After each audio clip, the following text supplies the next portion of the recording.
At 7:59 on the 26th of December 2004, the sea floor all along the fault in the Indian Ocean was violently ruptured. On the coastline of Sumatra, directly facing the epicenter, tourists were relaxing. But up in the hills, elephants grew anxious as they detected the movements in the earth through their highly sensitive feet.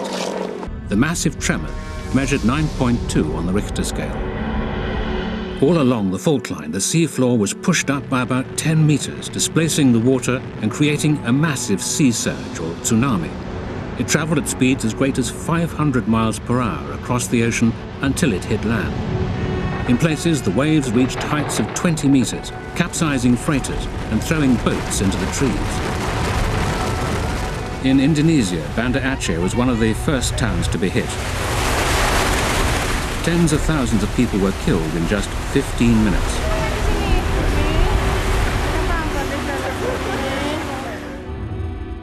These satellite pictures show how much land was swamped by the displaced water.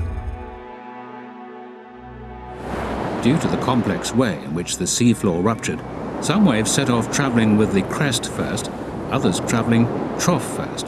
The trough reaching the shores of Thailand caused the sea to disappear off the beaches.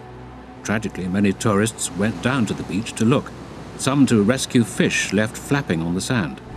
Just a few minutes later, they were overwhelmed by the wave.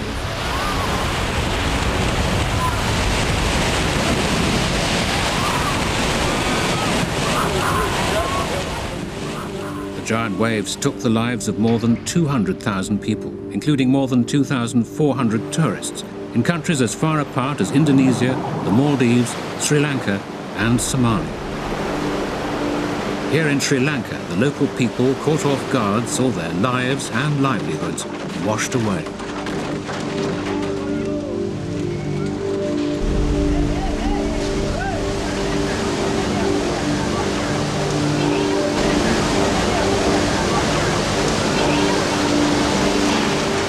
Over the next 48 hours, many survivors still had to face the loss of friends and family.